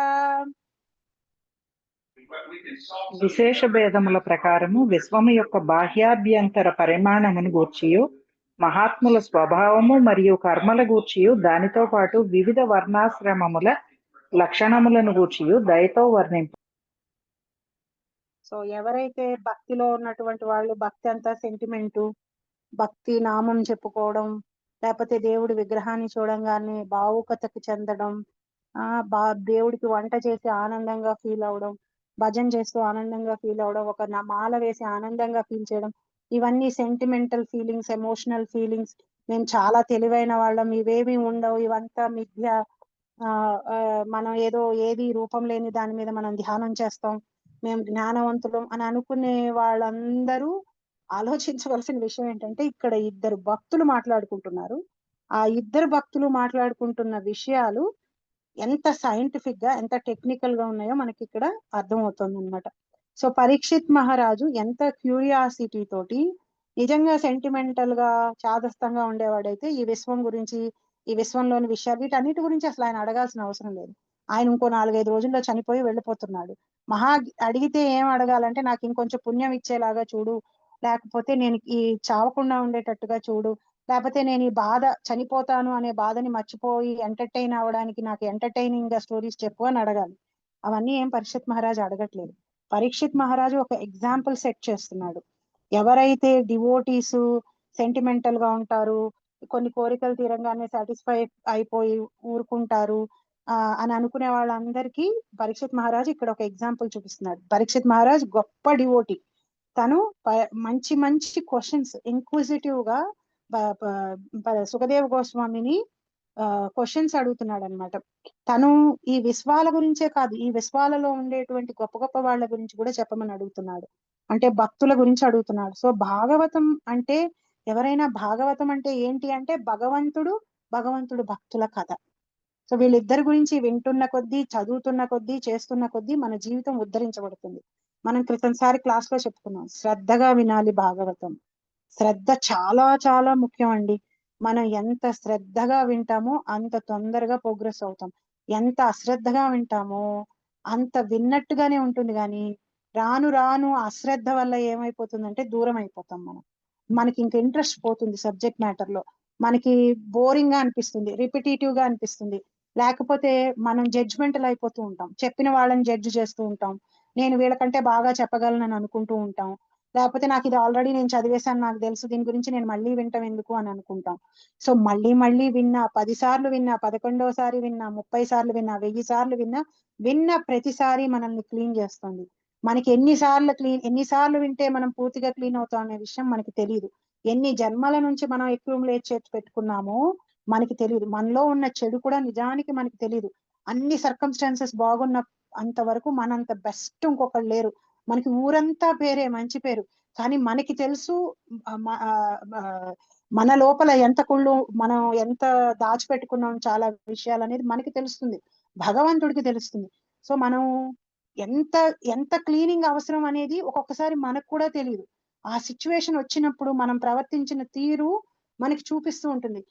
నేనేంటి ఇలా ప్రవర్తించాను, ఇలా కూడా నేను ఆలోచించగలనా, ఇంత ఇంత నీచంగా కూడా నేను చేయగలనా అని ఒక్కొక్కసారి మన చెడు ఆలోచనల్ని పరిశీలిస్తే మనకే అర్థమవుతుంది ఎందుకు ఇలా చేస్తున్నాను నేనని. సో అలాంటి సిచ్యువేషన్స్ మనకి ఎదురైనప్పుడు శుద్ధ భక్తుల జీవితాల్లో భగవంతుడు ఒక్కొక్కసారి వాళ్ళని విపరీతమైన అవమానాలకి గురి చేస్తూ ఉంటాడు. ఆ అవమానాలని నిజంగా శుద్ధ భక్తులు భగవంతుడు ఏదో పరువు తీశాడని అనుకోరు. వాళ్ళు ఏమనుకుంటారంటే, భగవంతుడు నాలో ఉన్న లోపాన్ని నేను తెలుసుకోలేకపోతున్నాను కాబట్టి ఆ లోపాన్ని నేను పూర్తిగా తీసి అవతల పడేసేటట్టుగా దాన్ని ఇంతలా ప్రచారం చేసి నాకు చూపించాడు. ఇక పైన నేను ఈ ఈ లోపాన్ని ఇంకా మళ్ళీ నా జీవితం వైపుకి రానికుండా చేసుకుంటాను అనుకుంటారు, కానీ నన్ను భగవంతుడు అవమానపరిచేశాడు, నేను భగవంతుడిని వదిలేస్తున్నాననే దిశగా వాళ్ళు అస్సలు వెళ్ళరు. ఆ అవమానాన్ని కూడా భగవంతుడు వాళ్ళపై చూపించినటువంటి అనుగ్రహం కింద స్వీకరించి అందులోంచి నేర్చుకోవాల్సిన పాఠాన్ని నేర్చుకుంటారు. ఎవరైతే మనం బయటికి మంచిగా ఉండాలి, ఏ విధంగానూ మనకి మంచి పేరు చెడిపోకూడదు అని నటిస్తూ ఉంటామో వాళ్ళ జీవితాలు బరువు అయిపోతూ ఉంటాయి. ఎందుకంటే నటన పెరుగుతున్న కొద్దీ, మీరు వేసుకుంటున్న మాస్క్, మీరు వేసుకుంటున్న మేకప్ పెరుగుతున్న కొద్దీ బరువు అవుతూ ఉంటుంది, దాన్ని మెయింటైన్ చేయడం కష్టం అవుతూ ఉంటుంది. దానివల్ల ఏమవుతుందంటే ఏదో ఒక రోజు నిజ స్వరూపం బయట వచ్చేస్తుంది. బయట వచ్చేసినప్పుడు ఎక్కువగా అటాచ్ అయిపోయి ఉన్నాం కాబట్టి ఆ మేకప్డ్ ఫేస్ కి, నేను అంటోంది ఫిజికల్ మేకప్ కాదండి, వేరే టైప్. సో ఆ మాస్క్ కి మనం ఎక్కువగా అటాచ్ అయిపోయి ఉన్నాం కాబట్టి చాలా ఎక్కువగా పడిపోతాం. సో ఎంత నిజాయితీగా మనం ఉండగలిగితే, అంటే ఇప్పుడు నిజాయితీగా ఉండమన్నాం కదా అని నాకు వీళ్ళని తిట్టాలనిపిస్తుందండి, వెళ్ళి నేను రోజు తిడతాను, అది కాదు అక్కడ చెప్పేది. ఎంత మనం నిజాయితీగా మనం ఏంటో, ఎంత సిన్సియర్ గా మనం ఉంటామో మనకంత తొందరగా హెల్ప్ దొరుకుతుంది, మనల్ని మనం ఉద్ధరించుకోవడానికి కూడా జరుగుతుంది అన్నమాట. సో ఇక్కడ పరీక్షిత్ మహారాజు ఆ ఎంతో చక్కగా ఈ మహాత్ములందరి గురించి తను తెలుసుకోవాలనుకోవడం, అలాగే ఈ తర్వాత ప్రశ్నల్లో పరీక్షిత్ మహారాజు వర్ణాల గురించి, ఆశ్రమాల గురించి, వాటన్నిటి గురించి కూడా మన సుఖదేవ్ గోస్వామిని ప్రశ్న వేస్తాడనమాట. అవన్నీ సైంటిఫికే, ఏవి కూడా చాదస్తం కాదు, ఏవి కూడా సమాజంలో ఒక వర్గం వాళ్ళని తక్కువ చేసి ఒక వర్గం వాళ్ళని పైన పెట్టి అలాంటివి ఏవి కాదు. అవన్నీ కూడా భగవంతుడి సేవకి చేయటం కోసం భగవంతుడు డివైడ్ చేసినటువంటి డివిజన్స్ అన్నమాట. అందరూ ఒకలా ఉండరు కాబట్టి. మనం 16 చదివాం కదా మాతాజీ, సారీ నేను మిస్ అయ్యాను. చదివాం మాతాజీ 16. యుగాని యుగాని యుగమానం చ ధర్మో యశ్చ యుగే యుగే అవతారానుచరితం యదాశ్చర్యతమం హరే. సృష్టి అందలి వివిధ యుగములను గూర్చియు ఆ యుగముల పరిమాణమును గూర్చియు దయతో వివరింపుడు. దీనితో పాటు వివిధ యుగములందు శ్రీహరి అవతార కర్మలను గూర్చియు నాకు తెలుపుడు. సో ఇవన్నిటికీ ఆన్సర్స్ 3rd క్యాంటోలో, 11th క్యాంటోలో, 12th క్యాంటోలో వస్తాయి అన్నమాట. సో నేను ఇందా నుంచి మీకు నేను చెప్పనివి ఏంటి అంటే ఏ క్యాంటోలో ఈ ఆన్సర్స్ వస్తాయి అనేది. సో అన్ని 2nd క్యాంటోలోనే రావు, తర్వాత క్యాంటోస్ లో ఎక్కువగా 3rd క్యాంటోలో వీటన్నిటికీ ఆన్సర్స్ వస్తాయి. ఇంకా కర్మ గురించి, ఇంకా యుగావతారాల గురించి 11th క్యాంటోలో మళ్ళీ ఆన్సర్స్ లభిస్తాయి మనకి. 5th క్యాంటోలో కొన్ని ఆన్సర్స్ వస్తాయి. ఏవి అంటే ఈ విశ్వాలన్నీ ఎలా తయారు చేయబడినాయి, ఏ విశ్వం ఎంత పరిమాణంలో ఉంటుంది, ఏ ప్లానెట్ ఎంతలో ఉన్నది అనేది మనకి 5th క్యాంటోలో ఆన్సర్స్ వస్తాయి అన్నమాట. సో ఈ వీటన్నిటికీ ఆన్సర్స్ ఈ క్యాంటోలోనే, ఈ చాప్టర్ లోనే రావు, తర్వాత క్యాంటోస్ లో వస్తాయి. ప్రతి యూనివర్స్ యొక్క డైమెన్షన్ ఎంత అనేది మనకి 5th క్యాంటోలో వస్తుంది. 7th క్యాంటోలో వర్ణాశ్రమ, ఇప్పుడు ఈ 16వ శ్లోకంలో వర్ణాశ్రమ పద్ధతి గురించి, భక్తుల గురించి, వాళ్ళ యొక్క గుణగణాల గురించి, అలాగే ప్రతి యూనివర్స్ యొక్క డైమెన్షన్స్ గురించి చెప్పమని అడిగాడు కదా. వర్ణాశ్రమ సిస్టమ్ యొక్క లక్షణాలు, గుణగణాలు, ఎవరిని బ్రాహ్మడు అనొచ్చు, ఎవరిని క్షత్రియుని అనాలి, ఎవరిని వైశ్యుడు అనాలి, బ్రహ్మచారి ఆశ్రమంలో వాళ్ళు ఎలా ఉండాలి, గృహస్థ ఆశ్రమంలో వాళ్ళు ఎలా ఉండాలని వీటన్నిటికీ ఆన్సర్స్ 7th క్యాంటోలో లభిస్తాయి మనకి. ఎవరి కాన్వర్సేషన్ మధ్యలో నారదుడు యుధిష్ఠిరుడు మాట్లాడుకున్నప్పుడు వీటికి ఆన్సర్స్ లభిస్తాయి. సో పరీక్షిత్ మహారాజు అడిగిన ఈ ప్రశ్నలన్నీ కూడా 11th క్యాంటో వరకు సుఖదేవ గోస్వామి ఆన్సర్స్ చెప్తూనే ఉంటాడు అనమాట. ఇప్పుడు ఈ 17th శ్లోకాలు అడిగిన క్వశ్చన్స్, యుగాలు ఏంటి, యుగాలు, ఒక్కొక్క యుగం ఎంత కాలం ఉంటుంది, ఆ యుగానికి ఉండేటువంటి ధర్మం ఏంటి, మనం నోరు అలిసిపోయేలాగా ఈ యుగధర్మం నామస్మరణ అని చెప్తోంది. ఇది కలియుగానికి ఉన్నటువంటి ధర్మం కాబట్టి. ఇది పరీక్షిత్ అంటే ప్రతి యుగానికి ఒక ధర్మం ఉంటుంది, ఒక మంత్రం ఉంటుంది.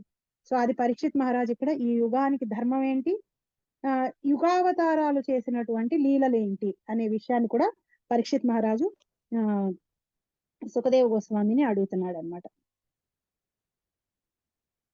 నృణాం సాధారణో ధర్మః సవిశేషశ్చ యాదృశః శ్రేణీనాం రాజర్షీణాం చ ధర్మః కృచ్ఛ్రేషు జీవతాం.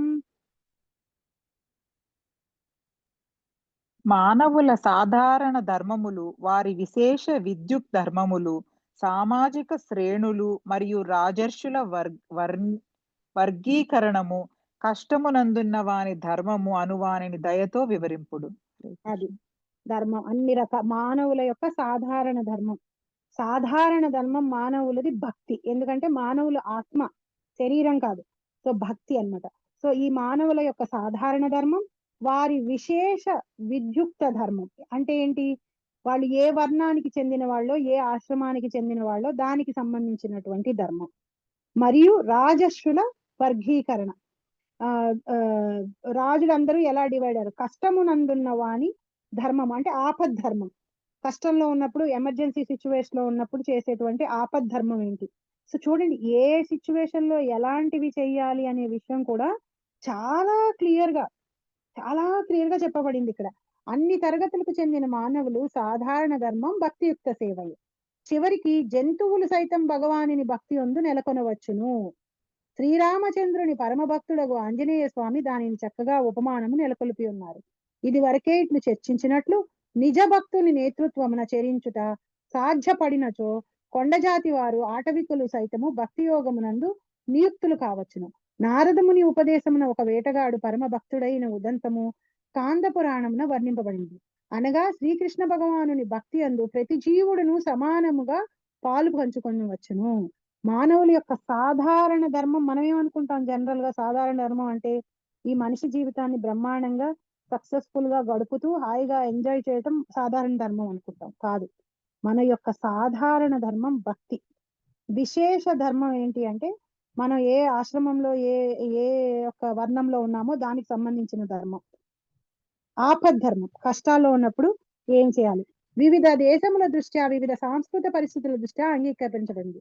సో 7th canto కనుక మనం చదివితే 14th చాప్టర్ 15th చాప్టర్ లో నారదుడు యుధిష్ఠిరుడికి చెప్పేటప్పుడు ధర్మం గురించి దేశ కాల పరిస్థితుల్ని బట్టి చెప్తాడు. యూనివర్సల్ గా జనరలైజ్ చేసి ధర్మం చెప్పడు. దేశ కాల పరిస్థితులను అనుసరించి ఆ ధర్మాన్ని బ్రహ్మదేవుడు యుధిష్ఠిరుడికి వివరిస్తాడనమాట. అంత డీటెయిల్డ్ గా, అంత కస్టమైజ్డ్ గా మన శాస్త్రం మనకి చెప్తోంది. మనం చేయాల్సిందల్లా తెలుసుకోవడం. సో ఈ 18వ శ్లోకంలో అడిగిన ప్రశ్నకి ఆన్సర్ మనకి 7th canto 11 to 15 చాప్టర్స్ లో యుధిష్ఠిర మహారాజు నారదుడుల మధ్య కాన్వర్జేషన్ లో వస్తుంది అనమాట. 19th శ్లోక.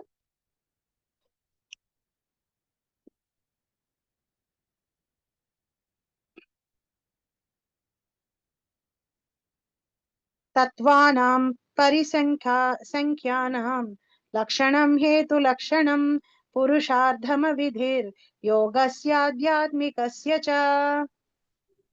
సృష్టికి సంబంధించిన తత్వముల గూర్చియు, అట్టి తత్వముల సంఖ్య, వాని హేతువు, వాని వికాసమును గూర్చియు, భక్తి యోగ విధానము మరియు యోగ పద్ధతిని గూర్చియు దయతో వివరింపుడు. హరే కృష్ణ. సృష్టి, మీరు ఇలా ఈ మాట ఎవరి దగ్గర నుంచైనా విన్నారో లేదో తెలియదు, కానీ నేను చాలా సార్లు చెప్తున్నట్టు ఆధ్యాత్మిక జీవితానికి సంబంధించి కూడా డిఫరెంట్ స్కూల్స్ ఆఫ్ స్టడీస్ ఉన్నాయన్నమాట. సో అలాంటి స్టడీస్ ఉన్న వాళ్ళలో ఒక సెట్ ఆఫ్ పీపుల్ ఉంటారు. వాళ్ళు ఏంటంటే ప్రకృతిని దైవం కింద పూజిస్తూ ఉంటారు అనమాట. వాళ్ళని సాంఖ్య బ్రాడ్లీ మనం సాంఖ్య అనొచ్చు, లేకపోతే ప్రకృతివాదులు అనొచ్చు. వాళ్ళు ఏంటంటే అనలైజ్ చేసి చెప్తూ ఉంటారు. సో వాళ్ళ గురించి అడుగుతున్నాడు ఇప్పుడు, వాళ్ళ గురించి చెప్పమంటున్నాడు. పురుషావతారాలని ఎలా పూజించడం అనే విషయం గురించి అడుగుతున్నాడు. యోగ మిశ్రిత భక్తి అది ఎలా ఉంటుంది, సృష్టికి సంబంధించిన తత్వముల గురించి, అట్టి తత్వముల సంఖ్య, వాని హేతు అంటే ఎన్ని రకాల ఎలిమెంట్స్ తోటి ఈ సృష్టి చేయబడినది, వాటి యొక్క అవి ఎందుకోసం చేయబడినవి. ఇది ఈ సృష్టిని ఇలా ఎనలైజ్ చేసి చదవడమే సాంఖ్య యోగం అన్నమాట.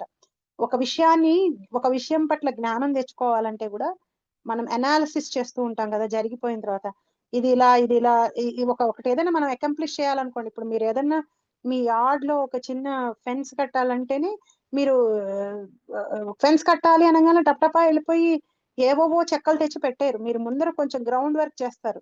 ఎంత లెంత్, ఎంత విడ్త్ కావాలి, ఎలాంటివి తేవాలి, ఏం చేయాలి, ఆ ఎనాలిసిస్ అంతా చేసి ఆ విషయం పట్ల జ్ఞానం తెచ్చుకొని మీరు వర్క్ చేస్తారు. సో అలా ఎనాలిసిస్ చేసి ఈ యూనివర్స్ ని తెలుసుకోవడం, ఆత్మని తెలుసుకోవడం, భగవంతుడిని తెలుసుకోవడం అనే ఒక స్కూల్ ని సాంఖ్య యోగం అంటారు, సాంఖ్య ఫిలాసఫీ అంటారు అనమాట అది. సో అలాంటి వాళ్ళ గురించి వాని వికాసం గురించి, భక్తి యోగ విధానము మరియు యోగ పద్ధతిని గురించి దయతో వివరింపము. భక్తి గురించి, యోగంతో కలిసినటువంటి భక్తి గురించి చెప్పమని చెప్పి ఇక్కడ పరీక్షిత్ మహారాజ్ అడుగుతున్నాడు. అన్ని ఇంకా అసలు పరీక్షిత్ మహారాజ్ అడిగే విషయాలన్నీ కూడా ఫుల్ కంప్లీట్ గా ఆధ్యాత్మికంగా ఒక పిక్చర్ వచ్చేటట్టు. యోగేశ్వరశ్వర్య గతిర్ లింగభంగస్తు యోగినాం వేదోపవేద ధర్మాణం ఇతిహాస పురాణయో. గొప్ప యోగుల ఐశ్వర్యములు ఏవి,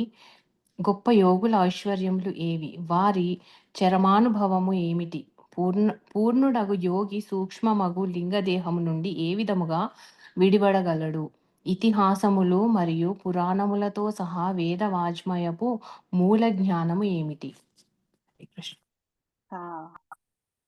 యోగుల యొక్క గొప్పతనం ఏంటి, వాళ్ళు ఎక్కడికి వెళ్ళారు, వాళ్ళ యొక్క సూక్ష్మ శరీరం ఏమైపోయింది. సో దేవహూతి గురించి, ధ్రువుడు గురించి, ప్రచేతాస్, ప్రియవత, ఇవన్నీ మనకి 4th 5th cantos లో వస్తాయి. వాళ్ళందరి గురించి ఈ ప్రశ్నకి సమాధానం కింద సుఖదేవ గోస్వామి వాళ్ళ యొక్క చరిత్రలు చెప్తాడనమాట. గొప్ప యోగుల ఐశ్వర్యం ఏంటి, వాళ్ళకున్న ఐశ్వర్యం ఏమిటి, యోగుల యొక్క ఐశ్వర్యం ఏమిటి, మనలాగా ఎన్ని మెటీరియల్ ప్రాపర్టీస్ ఉన్నాయి, ఎన్ని స్థలాలు ఉన్నాయి, ఎన్ని ఇళ్ళు ఉన్నాయి, అలాంటిదా అసలు ఏంటి ఈ యోగుల యొక్క ఐశ్వర్యం, వారి చరమానుభవం ఏమిటి, వాళ్ళు ఎలా ఈ శరీరాన్ని వదిలేటప్పుడు ఫీల్ అయ్యారు. సో మనం దేవహూతి యొక్క స్టోరీ చదివామంటే ఎంతో అసలు దేవహూతి అని ఊహించుకోగానే మనకి ఆకాశంలో వెళ్తున్న ఒక విమానం, కపిల దేవుడు, ఆవిడ కొడుకు అయినటువంటి కపిల దేవుడు ఆవిడికి మోక్షం తెప్పించిన తీరు, ఆవిడ ఆ తల్లి వేసేటువంటి ప్రశ్నలు, ఎంత అంటే మనం చాలా మటుకు స్క్రిప్చర్స్ తెలియని వాళ్ళు స్క్రిప్చర్స్ లో ఏదో ఆడవాళ్ళని తక్కువగా చేసేటట్టుగా మాటలు ఉన్నాయనో, ఆడవాళ్ళని అణిచివేసేటట్టుగా ఉన్నాయని అనుకుంటారు. భాగవతంలోనే మనకి ఎంతమంది గొప్ప భక్తులు కనిపిస్తారు. కుంతీదేవి, ఉత్తర, ద్రౌపది, దేవహూతి, ఇట్లా ఎంతో మంది గొప్ప గొప్ప భక్తుల యొక్క ప్రశ్నలు, ప్రేయర్స్ మనకి భాగవతంలోనే కనిపిస్తుంటాయి. గోపికలు 10th cantoలోకి వెళ్ళామంటే మనం, సో వీళ్ళందరూ ఆడవాళ్లే, వీళ్ళందరినీ చాలా ఎంత బాగా ఈక్వల్ గా గ్లోరిఫై చేస్తుందో భాగవతం. సో దేవహూతి, ధ్రువుడు, పృథు మహారాజు యొక్క కథ, పృథు మహారాజు శరీరాన్ని కూడా వదిలిపెట్టి వెళ్తాడు కదా, ప్రచేతాస్ ఎలాగా, ప్రియవ్రతుడు, వీళ్ళందరి కథలు ఈ యోగం గొప్ప, ఈ యోగుల యొక్క ఐశ్వర్యాన్ని ఇవి చెప్తుంది. సంప్లవ సర్వభూతానాం విక్రమః ప్రతి సంక్రమః ఇష్టాపూర్తస్య కామ్యానాం త్రివర్గస్య చ యో విధిః. జీవులు ఏ విధముగా సృష్టింపబడుదురు, ఏ విధముగా పోషింపబడుదురు, ఏ విధముగా నశింపబడుదురు అనేది విషయమును వివరింపుడు. భక్తి యోగమునకు అనుకూల ప్రతికూల పరిస్థితులను సైతం తెలియజేయుడు వైదిక ఆచార్య క్రియలెవ్వి, అనుబంధ వైదిక కర్మలకు ఆదేశములెవ్వి,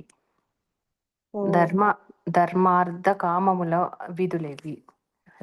ఈ ప్రశ్నలన్నీ నేను వీటికి ఆన్సర్స్ ఎక్కడొస్తాయో కూడా చెప్తున్నాను. ప్రశ్నలు గురించి తెలుసుకోవడం కూడా, ఎందుకంటే మనకి ఇలాంటి ప్రశ్నలు వేయాలని కూడా తెలియదు. ఆధ్యాత్మిక జీవితంలో ఎలాంటి ప్రశ్నలు వేయాలి, ఆధ్యాత్మిక జీవితంలో ఎదిగే వాళ్ళ యొక్క ఆలోచనలు ఎటువైపు ఉండాలి అనే విషయం మనకి ఈ ప్రశ్నల్ని అనలైజ్ చేసినప్పుడు అర్థమవుతుంది. సో ఇప్పుడు ఈ 20 శ్లోకాలు యోగీశ్వరులైన వాళ్ళ ఐశ్వర్యం ఏమిటి, వాళ్ళ శరీరాలని వదిలిపెట్టి వెళ్ళేటప్పుడు వాళ్ళు ఎలాగా ఫీల్ అయ్యారు, ఎందుకంటే వాళ్ళు నార్మల్ జీవాత్మలు లాంటి వాళ్ళు కాదు. నార్మల్ జీవాత్మలకి ఏంటి, భౌతికమైన విషయాల పట్ల అటాచ్మెంట్ ఉంటుంది పెద్ద, అందుకని వాళ్ళ డెత్ అంత గ్లోరిఫైడ్ కాదు. యోగుల యొక్క డెత్ గ్లోరిఫికేషన్ ఉంటుంది వాళ్ళ దాంట్లో. సో అందుకని ఆ విషయాన్ని అడిగాడు. తర్వాత వేదాల యొక్క కంక్లూజన్ ఏంటి, ఉపవేదాలేంటి, ఇతిహాసాలేంటి, పురాణాలేంటి అని అడిగాడు. ఈ ప్రశ్నకి సమాధానం 12th cantoలో చెప్తాడు. 12th canto 13th chapter లో ఈ వేదాలు, ఉపవేదాలు, ఇతిహాసాలు, పురాణాలు యొక్క వివరణ చెప్తాడనమాట. సో ఇప్పుడు ఈ 21st శాఖలో ఈ సంసారాన్ని నుంచి మోక్షం పొందటం ఎలా, జీవాత్మలు భక్తికి అనుకూలమైన పరిస్థితులు ఏంటి, ప్రతికూలమైన పరిస్థితి ఏంటి, మళ్ళీ ఈ సంసారాన్ని నుంచి మోక్షం పొందడం ఎలా అనే విషయాలని 3rd క్యాంటోలో 4th క్యాంటోలో మనం చూస్తాం. అలాగే భక్తికి అనుకూల ప్రతికూల విషయాలని కూడా మనం 3rd క్యాంటోలో 7th క్యాంటోలో ప్రహ్లాదుడి చరిత్రలో చూస్తాం. భక్తికి అనుకూలంగా ఉండే పరిస్థితులు ఏంటి, ప్రతికూలంగా ఉండే పరిస్థితులు ఏంటి. ఇష్ట పూర్తస్య కామ్య కర్మస్య అంటే వేదిక స్మార్థ వేదంలో చెప్పబడిన ఈ వీటికి రూల్స్ ఏంటి. ఇక్కడ అడిగాడు కదా, జీవులు ఏ విధంగా సృష్టింపబడుదురు, ఏ విధంగా పోషింపబడుదురు, ఏ విధంగా నశింపచేయబడుదనే విషయమును వివరింపుడు. భక్తి యోగమునకు అనుకూల ప్రతికూల పరిస్థితులను సైతము తెలియజేయుడు. వైదిక ఆచార్య క్రియలేవి, వైదికంగా ఆచరించవలసినటువంటి క్రియలు అవేమేంటి, ఇవే ఇష్ట స్మార్థ కామ్య. ఇవి కర్మలు, వైదికంగా ఆచరించే కర్మలని ఈ మూడిటి కింద డివైడ్ చేస్తారు. ఇష్ట స్మార్థ పూర్తస్య కామ్య ఈ కర్మల గురించి చెప్పమని అడిగాడు. వైదిక ఆచార్య క్రియలేవి, అనుబంధ వైదిక కర్మల ఆదేశాలు ఏమిటి, ధర్మార్థ కామముల విధులేవి. సో వీటన్నిటి గురించి నాకు వివరించి చెప్పు అని చెప్పేసి అడిగాడు. నేను ఇక్కడికి ఆపుతానండి. ఇంకొక 2 క్వశ్చన్స్ తోటే అయిపోతుంది పరీక్షిత్ మహారాజ్ యొక్క క్వశ్చన్స్. బట్ నేను ఇక్కడికి ఆపుతాను. ఈ 21st లో ఇంకా చాలా కొన్ని పాయింట్స్ ఉన్నాయి. అవన్నీ మనం నెక్స్ట్ సెషన్స్ లో కూడా చెప్పుకొని మేబీ నెక్స్ట్ క్లాస్ కి మనకి ఈ చాప్టర్ అయిపోయి మనం 9th చాప్టర్ కూడా వెళ్తాము. సో నేను ఇక్కడికి ఆపుతాను. ఎవరికైనా ఏమన్నా కామెంట్స్ కానీ క్వశ్చన్స్ కానీ ఉంటే ప్లీజ్ గో హెడ్.